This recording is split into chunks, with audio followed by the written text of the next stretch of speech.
제가 이제 한 교회에 있을 때 그 교회는 교도소 선교를 했습니다. 그래서, 한 달에 한 번, 네, 이렇게, 때로는 한 달에 두 번도 그 교도소에 방문했습니다. 거기에 가서, 놀란 것은 단 한 사람도 내가 교도소에 있을 줄 몰랐다고. 내 같은 사람이 이 교도소에 있다는 것은 상상을 할 수 없었다는 거죠. 본인이, 갇힌 본인이 뭐라고 하느냐면 이해가 안 된다는 거죠. 교도소 가면 흉악 범죄자들만 있는 것 같은데 그렇지 않아요, 여러분. 목사님 아들도 있고요. 장로님 아들도 있고요. 교회에서는 최고인 사람도 있고요. 다양한 사람이 있는데 단 한 사람도 이해가 안 된다는 것이고 자기가 이 감옥에 있을 줄 몰랐다는 거죠. 그죠? 여러분 마찬가지입니다. 우리 인생 자체도 어떤 분은 인생이 감옥입니다. 감옥. 내가 감옥인지 몰랐다는 거지. 근데 사는 자체가 감옥입니다. 감옥 같은 삶을 살게 되는 경우가 많이 있습니다. 그 문제가 뭐냐? 경제적인 문제가 이 해결이 안 돼. 이 감옥이 되는 거죠, 여러분.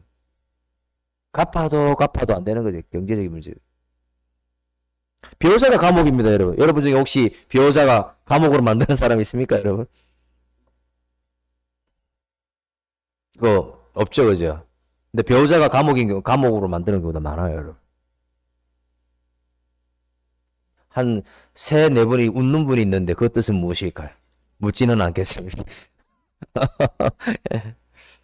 자녀가 감옥입니다, 자녀가. 내 하는 일이 감옥으로 나를 만들어버리는 거죠. 그래서 이 감옥과 같은 삶, 어떤 사람은 부분적으로 감옥 같은 삶이 있어요. 이 부분에 대해서 감옥이다. 이게 있는 게. 우리가 이제 오늘 본문은 그거예요. 이 감옥 같은 삶을 우리가 사는데 이걸 어떻게 극복할까? 제가 이 얘기를 하니까 한 두 분 정도가 주여 하는데 감옥 같은 그 마음을 지금 체험하고 살고 있다는 거죠. 오늘 본문에 어떤 본문이 있느냐? 이런 부분에 대해서 해답을 주면서 절망에 빠진 한 무리의 사람들이 등장하는데 저번 주에 그리스도인, 별명이 그리스도인이라고 했죠. 예수 믿는 사람들, 그리스도인. 그들은 수년간 예수 믿는 것 때문에 고난을 당합니다. 핍박을 당합니다. 스데반은 죽어버렸어요. 그래서 여러분 기억나십니까? 재산도 잃고 집도 잃고 모든 걸 잃고 어디로 왔습니까? 안디옥에 왔어요. 좋을지 알았지만 거기에서도 핍박당하는 건 마찬가지고 거기에서 풍년이 아니라 흉년을 경험하고 가뭄을 경험하고 죽겠습니다. 이렇게 되는 것이죠. 그리고 정말 이들을 괴롭히는 사람이 있었는데 헤롯입니다. 이때 헤롯은 아그리파 1세를 말하는데 헤롯이 왜 핍박을 하느냐? 자기 정권을 유지하기 위하여. 첫 번째, 로마인들에게 잘 보려고. 두 번째는 자기가 다스리는 축축 세력이 유대인을 기쁘게 해야 되거든요. 그래서 뭐예요? 유대인들이 기뻐한다니까 야고보를 죽여버렸어요. 또 뭐예요? 성도들이 생각하기에 야고보를 죽였는데 조금 있으면 베드로도 죽일 수 있다. 베드로도 끝장내겠다. 해서 엄청난 공포에 쌓여 있는 거죠. 베드로가 일주일간 감옥에 갇혔거든요. 그래서 베드로와 성도 상황이 절망적인 이유는 베드로의 투옥이 처음이 아니에요. 지금 세 번째거든요. 사도행전에서. 보통 이렇게 세 번 들어간다 그러면 끝나는 거예요. 이제는 못 나오는 거예요. 죽는 거예요. 목 따고 죽는 거죠. 이 절망적이죠. 두 번째 절망적인 이유는 헤롯 아그리파 1세입니다. 이때는 헤롯 아그리파 1세가 굉장히 든든하게 베드로를 지켰다. 왜 지켰을까요? 예전에 놓쳤거든. 그러니까 어떻게 지킬까요? 이 군사에게 군사 손에다가 베드로의 오른손을 묶어요.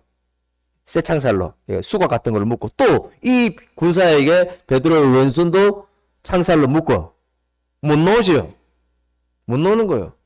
그리고 특별히 문도 쇠문으로 만들어서 1중이 아니라 1중, 2중, 3중, 4중. 그럼 어떻게 나옵니까, 베드로가?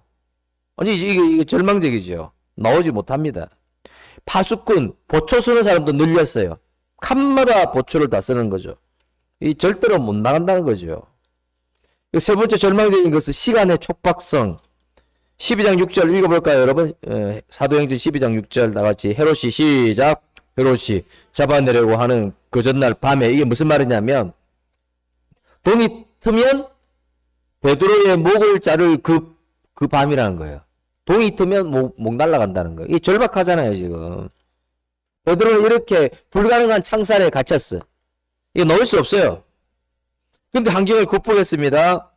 어떻게 해서 불가능의 창살, 그 감옥의 환경을 극복할 수 있었을까요? 더 나아가서 우리들도 과거에 그랬건 아니면 지금 당하고 있건 앞으로 당할 수 있는데 불가능의 창살 같은 감옥 같은 환경을 어떻게 우리는 극복할 수 있을까요? 어떻게 극복할 수 있을까요? 첫 번째는요. 여러분 한번 따라합니다. 하나님께 맡겨야 합니다. 시작. 하나님께 맡겨야 합니다. 자, 불가능한 환경 내가 해결할 수 없다 그러면 자포자기 하는 경우가 많아요. 근데 우리가 꼭 알아야 될 것은 불가능한 환경을 하나님이 주셨다는 이유는 무엇일까요? 불가능한 상황에 직면하게 하신 이유는 이제 내가 일하겠다. 이제 나에게 맡기라는 뜻입니다. 나에게 맡기면 이 문제를 해결해 주겠다는 예수님의 메시지를 들을 수 있는 귀가 열리시길 바랍니다. 아니, 생각해보세요. 내가 못하면 누가 해주겠어요? 아버지가 해준다는 거잖아. 그분이 일하신다는 거예요. 이게 해결이 안 돼. 포기하라는 말이 아니라 그분이 해결한다는 거예요. 그런 마음을 가질 때 베드로의 마음이 평안해졌어요. 그래서 어떻게 합니까? 12장 6절을 읽어볼까요?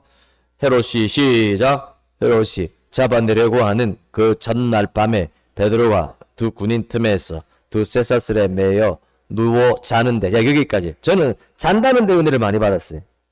왜 잘까요? 목이 잘리게 생겼는데 잔다? 맡겼다는 거예요, 하나님께. 맡기니까 잠이 온다는 거죠. 베드로전서 5장 7절 있잖아요. 너희 염려를 시작. 너희 염려를 다 주께 맡기라. 이는 그가 너를 돌보심이라. 그대로 믿었어요. 여러분 왜 절망합니까? 이게 사망의 음침한 골짜기라 해서 내가 왜 넘어집니까? 왜 무너집니까?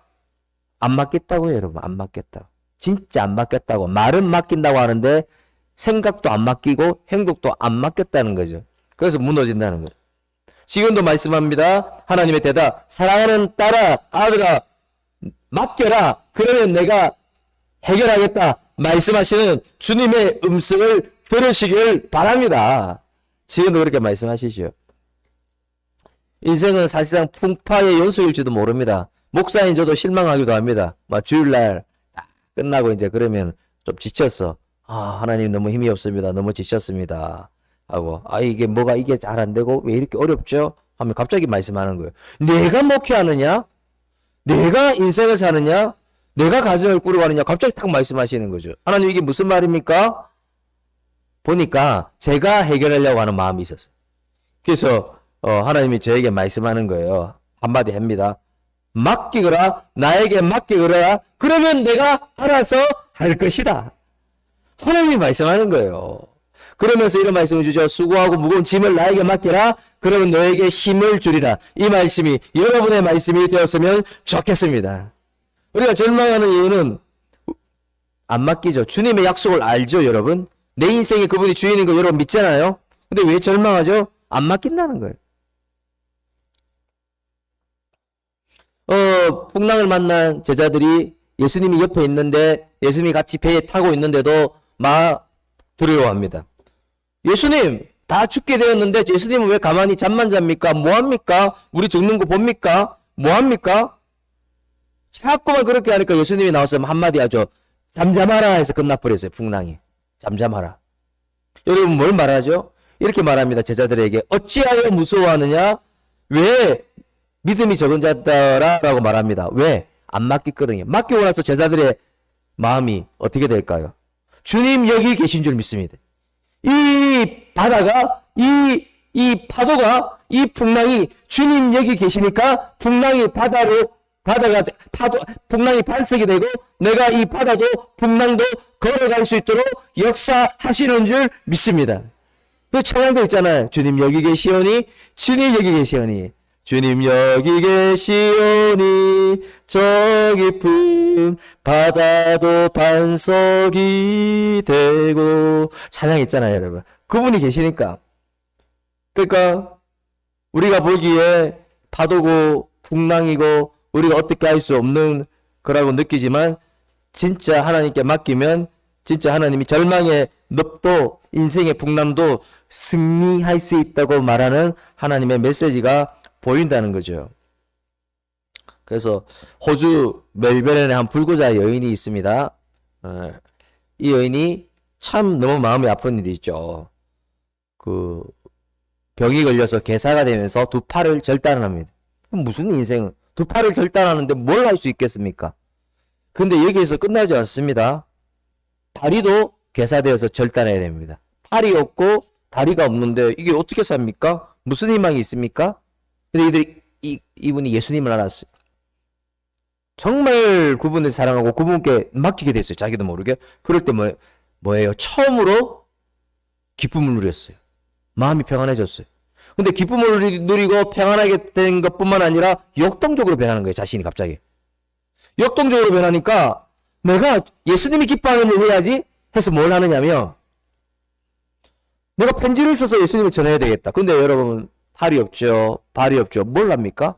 친구에게 말합니다. 몸통에다 패드를 끼워달라고. 몸통으로 패드를 끼워달라고 해갖고 몸으로 글을 씁니다. 편지를 씁니다. 예수 믿으라고. 예수님 만나면 내가 이렇게 장애 가운데 있는데 절망 가운데 있는데 내가 너무 행복하고 역동적으로 살 수 있는데 당신도 예수님 만나면 역동적으로 살 수 있다. 편지를 쓰며 복음을 전하는데 1500명이 예수 믿는 역사가 일어난 줄 믿습니다. 여러분 뭘 말합니까? 불가능하잖아요. 편지 쓰기. 전도하기 불가능하잖아요. 손이 없고 발이 없잖아요. 뭘 합니까? 근데 하나님께 맡기니까 하나님이 역사하는 거죠. 내가 뛰어넘는 일, 정말 풍랑이 반석이 되고 풍랑에도 걸어갈 수 있는 하나님의 역사가 있다는 사실 믿었으면 좋겠습니다. 어떤 짐을 갖고 계십니까? 여러분 어떤 아픔이 있습니까? 여러분의 운전 속에 그분 앉게 하세요. 주님 먼저 앉으세요. 내가 따르겠습니다. 주님이 앞장서면 내가 뒤따르겠습니다. 라고 해서 진짜 말만 하지 말고 행동하고 진짜 그렇게 실천함으로 말미암아 여러분의 절망의 상황이 소망의 상황으로 바뀌는 역사가 일어날 수 있길 바랍니다. 우리 두 번째 뭘 해야 될까요? 우리가 감옥 같은 상황에서 간절하게 기도해야 됩니다. 절망에 빠진 사람은 베드로뿐만 아닙니다. 교회 밖의 성도들도 절망에 빠져서 이거 내가 못한다고. 야고보를 비참하게 읽게 됐는데 베드로도 읽게 되겠다. 근데 이들이 잘한 것이 있죠. 사도행전 15장 5절 다 같이 읽어봅니다. 이에 베드로는 시작. 이에 베드로는 옥에 갇혔고 교회는 그를 위하여 간절히 하나님께 기도하더라. 어떻게 기도했다고요? 간절히 온 마음과 정성을 다해. 이 간절히 기도했다는 것은 하나님을 감동시키는 기도였어요. 하나님을 움직이는 기도였어요. 여러분 예수님이 어떻게 기도했는지 한번 읽어볼까요? 누가복음 22장 44절 시작. 땀이 땅에 떨어지는 빗방울 같이 되더라 말씀하고 있습니다. 예수님도 여러분 간절히 기도해야 사역할 수 있었어요. 그를 괴롭히는 수많은 사람들, 그를 고발하는 수많은 사람들, 기도하지 않으면 예수님이 극복하기 어려웠다고요. 살기 어려웠다고. 병자들을 낫게 해야 됩니다. 어려운 문제를 해결해야 됩니다. 아버지께 기도 안 하면 예수님도 못해요. 이 간절히 하는데 우리는 뭐합니까? 십자가를 져야 되는데 너 혼자 못 지는 거예요. 오후 예배 때 십자가에 대해서 좀 할 건데 절망의 강을 절대 건널 수 없어서 간절하게 기도한 분이 예수님이지. 그래서 여러분 기도 없이 절망의 강을 건널 수 있습니까? 성경에서 끊임없이 말합니다. 깨어 간절하게 기도하라. 깨어 간절하게 기도하면 이건 명령입니다. 정말 깨어 간절하게 기도해서 그 문제 속에 평강을 찾고 그리고 그 문제를 해결할 수 있는 여러분 되었으면 좋겠습니다. 빌립보서 말씀 있잖아요. 아무것도 염려하지 말고 다만 모든 일에 기도와 간구로 너희 구할 것을 감사함으로 하나님께 아뢰라. 그러면 모든 지각에 뛰어난 하나님의 평강이 너희 마음과 생각을 지키시리라. 여러분 기도할 때 간절하게 기도한다고 해서 당장 문제가 해결되는 것이 아니지만 일단 마음의 평강이 생긴다는 거예요. 여러분 사단이 노리는 것은 한 평도 안 되는 마음을 박살내버리는 거죠. 근데 마음에 평강이 생겨요. 마음에 평강이 생기면 이게 연결돼요. 마음에 담대함이 생겨요. 역동적으로 변한다는 거죠. 그럼 그게 어느 정도 시간이 되면 카이로스의 때가 되면 그 일이 해결된다는 거죠. 근데 여러분 이런 불가능한 문제, 감옥 같은 문제, 이런 문제 속에서 우리가 넘어지는 것뿐만 아니라 그 마음에서 이기지 못하면, 그 염려에서 깨어나오지 못하면, 이럴 때 간절함을 회복하지 못하면 우리는 넘어질 수밖에 없다는 것이죠. 조지 밀러, 그가 30년 동안 수천 명의 고아들을 먹여 살렸는데 맨손이었잖아요, 여러분. 맨손. 빈손으로 어떻게 먹여 살립니까? 이 말이 됩니까? 제가 조지 밀러에 대한 책을 최근에 보면서 깜짝 놀란 게 있어요. 한 푼도 없는 사람이 수천 명의 고아를 먹여 살리면서 당시 돈이 얼마였느냐? 먹여 살리면서 그가 가지고 있었던 돈이 92억이 됩니다. 92억. 놀랐죠? 이 옛날인데. 기도로 하늘문을 열었다고, 이 사람 그냥. 간절하게 기도해서 하늘문을 열었다고요. 제일 처음에 시작할 때 고아에게 밥 줘야 되는데 밥이 없어요. 이 어디서 구합니까? 다 굶게 생겼습니다. 식량이 없어요. 그럴 때 어떻게 됩니까? 간절하게 기도할 때, 밤을 새워 기도할 때 호텔에 가던 차가 고장이 나서 오고 가지도 못하고 음식 처리가 안 되니까 바로 고아원 앞에서 그런 일이 있어요. 고아원들이 먹는 이런 일들이 생기는 거죠. 날씨도 추운 겨울도 그가 기도할 때 변해서 따뜻한 날로 변하는 역사도 있을 거예요. 기도로 92억이라는 단어를 간절한 기도로 얻었다는 거죠. CCC 창시자 김준건 목사님이 놀라운 그 기도 응답의 이야기가 있죠. 한 사람이 사업을 하고 또 사업을 하면서 또 복음 전하는데 또 헌신하겠다고 다짐을 하고 그가 이제 과일 나무를 심고 이제 2,000그루의 과일 나무를 심었습니다. 이거 뭐 엄청나게 잘 되고 있었어요. 이거 뭐 자기 사업도 잘 되고 또 뭐 고아원도 도와줄 수 있는 그 좋은 거였죠. 근데 이때는 이제 옛날이니까 농약이 없었거든요. 근데 수많은 벌레들이 나타나서 과일을 막 다 먹고 있는 거예요. 큰일 났잖아요. 벌레 그대로 놔두면 지금 쫓는데도 한계가 있잖아요. 또 작은 벌레들이 쫓기지도 않고 농약도 없고 이건 뭐 어떻게 할 수 있는 것은 기도하는 거죠. 밤을 새워 간절하게 기도합니다. 밤을 새워. 그럴 때 어떤 일이 일어나느냐? 놀라운 일이 일어나는데요. 갑자기 하늘에서 새떼들이 막 나타나서 벌레들을 다 잡아먹어 버립니다, 여러분. 이게 놀랍지 않습니까, 여러분? 간절히 기도하면 어떤 일이 일어날지 모른다고, 어떤 일이. 그래서 이 간절히 기도할 때 어떤 일이 일어났습니까? 자, 11절 말씀 읽어봅시다. 이에 다 같이 시작. 예, 베드로가 정신이 들어 이르되 내가 이제야 참으로 죽겠어. 그의 천사를 보내어 나를 헤롯의 손과 유대 백성의 모든 기대에서 벗어나게 하신 줄 알겠노라 하여. 여러분, 천사를 보냈다는 거예요. 천사가 나타나서 옷을 입으라, 또 위에 옷을 가지고 가라. 천사가 다 문 열었다는 거예요. 간절히 기도할 때 천사가 나타나서 역사하든지 성령의 역사하든지 하여튼 내가 알지 못하는, 뭐라고 되어 있습니까? 베드로가 무슨 고백을 합니까? 알겠노라. 저는 알겠노라의 은혜를 받았어요. 간절히 기도했더니 이제야 하나님이 그렇게 해주심을 알겠노라. 이 고백이 여러분의 고백이 되었으면 좋겠습니다. 알겠노라. 내가 맡기고 간절하게 기도하니까 하나님이 알겠노라의 은혜를 주신다. 지금 베드로의 고백인 거죠. 그래서 기적은 오늘날에도 일어나는가? 일어납니다, 여러분. 우리가 염려하고 고민하고 초조하고 방황하고 벗어나 하나님 만나면 간절하게 하나님 찾아 만나는 여러분 되시길 바랍니다. 그러면 기적도 일어난다는 것이죠. 여기 이제 말씀을 마무리하려고 했는데 하나님이 또 제가 묵상하는 가운데 하나 또 더 주셨는데요. 우리가 감옥 같은 상황에서 해야 될 것은 하나님의 선하심, 섭리를 전적으로 여러분 따라합시다. 믿어야 합니다. 어제가 오늘과 완전히 단절되었다면 그것은 사람이 죽은 거죠. 살아있는 사람에게는 어제와 오늘 그리고 내일이 결코 분리되지 않습니다. 우리가 시간이라고 할 때 시간은 수많은 점들이 서로 이어져서 선으로 연결되는 것을 의미하는데, 그래서 시간은 어느 점에 머물러 버렸다면 그것은 죽은 거거든요. 여러분 무슨 말을 하는지 압니까? 우리의 삶도 살아있는 삶은 점에서 끝나지 않고 선으로 계속 연결됩니다. 여러분 믿음도 마찬가지입니다. 믿음도 분해되는 사람이 있어요. 분해되는 사람. 무슨 말이냐면 끊긴다. 내가 하나님께 맡겼습니다. 간절히 기도해서 했는데 집에 가면 끊긴다고요. 믿음이. 점이 된다고. 연결이 안 돼요. 그래서 죽은 믿음이라는 거죠. 점으로 끝나면 안 된다는 거예요. 이해하셔요, 여러분. 쫙 연결돼야 된다. 내 믿음은. 변함이 없어야 된다는 거예요. 베드로가 그런 믿음을 가졌을 때 감옥에 갇혔는데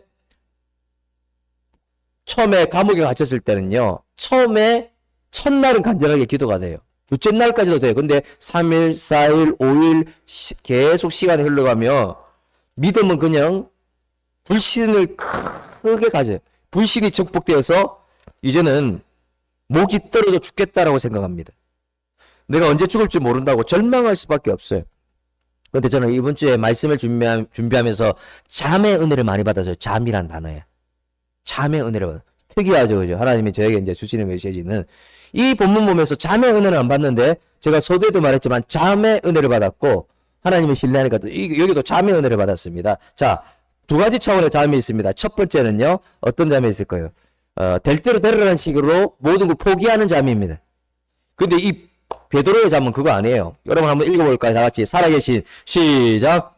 살아계신 하나님의 섭리를 믿고 편안하게 자는 잠. 전적으로 믿으니까 이 편안하게 자는 거예요. 이거 뭐 희루라기 하나 있고 지금 착고에 메고 있고 이거 아닌 거예요. 내가 전적으로 하나님을 믿으니까 잠이 오는 거예요. 그래서 절망의 감옥인데 손으로 연결되는 믿음의 연속성이 있으니까 하나님의 보좌와 연결돼 버리는 거죠. 그러니까 잠이 잘 오는 거예요. 마음이 평안해지는 거예요. 그리고 결국은 구출되죠. 하나님의 뜻이 이루어지죠. 여러분 베드로 아시죠? 예수님의 제자였지만은 성질 나서 길을 잘라버리는 거. 병사의 길을 잘랄 정도로 흥분하고 성질내는 그 믿음이 없을 때 그가 끊기는 믿음, 손으로 연결되는 믿음이 아니라 딱딱딱 분해되는 믿음, 끊기는 믿음을 가지고 있을 때 어떤 모양이 됐냐? 예수님을 부인하고 예수님을 저주하고 주랭랑 치고 그리고 두려워서 뭘 하지를 못하는 그런 사람이었어요. 나 절대로 예수님을 모른다고. 근데 점으로 끝나는 믿음, 분해되는 믿음이 아니라 요한복음 21장에 예수님을 새로 만났습니다. 사랑하는 아들아 따라, 사랑하는 아들 베드로야 내가 너를 사랑한다. 내가 얼마나 사랑하는지 아니? 그 사랑의 주님을 만나고 분해된 믿음이 이제 아니에요. 선으로 연결된 믿음, 완전한 믿음을 회복하고 나서 어떻게 됩니까? 그가 그때 그 믿음을 회복하고 그 믿음이 흐트러지지 않고 연속선으로 연결된 믿음을 가질 때 옥문이 열리는 역사가 일어난 줄 믿습니다. 옥문이 열릴 뿐만 아니죠. 그가 말씀 전하면 3,000명이 예수 믿고 회개하는 역사가 일어났고요. 하나님의 사람이 되었고요. 병든 사람에게 손을 얹으면 낫는 역사가 일어났고 보지 못하는 사람이 보게 되고 듣지 못하는 사람이 듣게 되고 걷지 못하는 사람이 걷게 되고 은과 금은 없다고 했습니다. 은과 금은 없습니다. 그런데 그는 연속성의 믿음이 있었습니다. 손으로 연결된 믿음이 있었습니다. 변함없는 믿음이 있었습니다. 역사하는 믿음이 있었습니다. 하나님의 보좌를 움직이는 믿음이 있었습니다. 하나님을 감동시키는 믿음, 하나님을 움직이는 그 믿음, 여러분도 손으로 연결된 믿음을 가지시길 바랍니다. 그래서 제가 이 세 번째도 이제 이걸 하는 거예요. 이걸 제가 파악했다는 것이죠. 그러니까 불연속 속의 점이 아니라 믿음의 연속성을 가지고 그 믿음을 가지고 있으면 하나님이 개입해서 천사를 보내준다는 거예요. 천사를 보내주든지 하늘을 움직이든지 어떻게 하든지 해서 드라마를 쓴다는 거예요. 드라마를. 내 인생에 하나님이 내 인생에 드라마를 쓰고 싶어요. 근데 믿음이 자꾸 분해가 돼. 믿음이 또 나가는 거라. 이랬다가 기도했다가 안 했다가 엎드렸다가 안 엎드렸다가 믿는다고 했다가 안 믿는다고 했다가 교회 와서 믿다가 집안에서 열받으면 확 그냥 옛날 어르신처럼 밥상 없는 사람 없겠지만 자꾸만 믿음이 연결되지 않고 끊겨버려요. 딱딱딱 끊겨버려요. 믿음으로 뜨겁다가 직장에서 그 정신 나간 사람 한 명씩 있거든요. 직장에서 또라이 그 사람을 보면 갑자기 막 내 믿음이 분해되기 시작해요. 근데 여러분 계속적으로 여러분의 믿음은 분해되지 말고 끊어지지 말고 계속 영적 손으로 믿음이 연결되면 하나님이 역사할 수밖에 없고 하나님이 반드시 여러분의 삶 가운데 옥문을 열어준다는 사실을 믿으시길 바랍니다. 하나님 그렇게 역사하시죠. 오늘 말씀을 마무리합니다. 오늘 우리의 삶에 불가능한 감옥 같은 환경을 맞이한다면 우리는 어떻게 극복해야 될까요? 하나님께 첫 번째 우리는 하나님께 맡겨야 됩니다. 여러분 어떤 짐이 있습니까? 어떤 문제가 있습니까? 어떤 병이 있습니까? 진짜 맡겼습니까? 지금도 말씀하십니다. 제발 제대로 맡기라고. 내가 해결해 주겠다고. 내가 함께 하겠다고, 내가 동행하겠다고 맡기라, 진짜 맡기라고 말씀하는 하나님의 음성을 들으시길 바랍니다.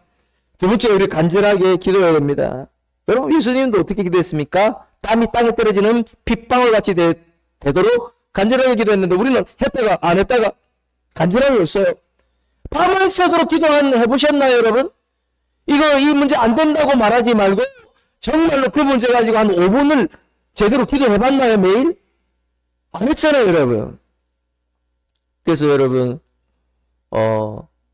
서두에도 말했지만 사과나무에 벌레가 와서 농약도 없고 해결이 안 돼서 밤새워 하나님 앞에 간절하게 기도할 때 하나님이 움직인 것처럼, 하나님이 역사한 것처럼 여러분의 기도 대충 하는 것이 아니라 여러분의 기도는 간절한 기도가 되어 하나님의 보좌를 움직이는 기도, 하나님을 감동시키는 기도를 하는 여러분 되시길 바랍니다. 세 번째는 하나님의 선하심, 섭리를 전적으로 믿어야 되죠. 이거는 여러분 잘 생각해 봐야 됩니다. 왜 불안할까? 왜 자꾸 염려가 생길까? 왜 자꾸 이 근심이 자꾸만 나를 짓누르지? 왜 그럴까요? 불신의 점이 찍혀서 끊어진 믿음을 가지고 있기 때문이죠. 이게 선으로 연결된 믿음이 아니기 때문입니다. 어떤 분은 제약으로, 어떤 분은 돈으로, 명예로 연결된 믿음이 있어요. 선으로 연결된 믿음이 아니에요. 어떤 사람은 두려움으로, 의심으로, 점으로 끊기는 믿음을 가지고 있다는 거죠. 근데 여러분 정말 끊기는 믿음이 아닙니다. 제대로 된 믿음, 선으로 연결되는 믿음, 연속성의 믿음, 끊기지 않는 믿음, 교회에서도 동일한 믿음, 하나님이 역사하는 믿음을 가지는 여러분이 되었으면 좋겠습니다. 그래서 우리가 한번 생각해 봐야 됩니다. 여러분 어떻게 살아가십니까? 이 본문처럼 정말 여러분 감옥 같은 삶을 살고 있습니까? 아니면 이 질병의 문제 때문에 이 막 고달파하고 있는지, 또 어떤 분은 이 말을 못해, 이 역기능적인 문제를, 그런 모든 문제를 가지고 있지 않습니까? 이걸 어떻게 해결을 해야 됩니까? 여러분 다시 말씀드립니다. 진짜로 하나님께 맡기시고 간절하게 기도하시고, 그리고 떨어지고 분해되는 믿음 말고 하나님과 계속 끝까지 연결되는 믿음 가짐으로 말미암아 베드로처럼 죽음의 감옥에서 나오시는 은혜를 체험할 수 있기를, 절망에서 절망도 이기는 여러분 될 수 있기를, 더 나아가서 절망의 영혼, 인생을 포기하는 영혼을 주님께로 인도하는 생명의 도구까지 될 수 있는 여러분 되시길 주의 이름으로 축원합니다.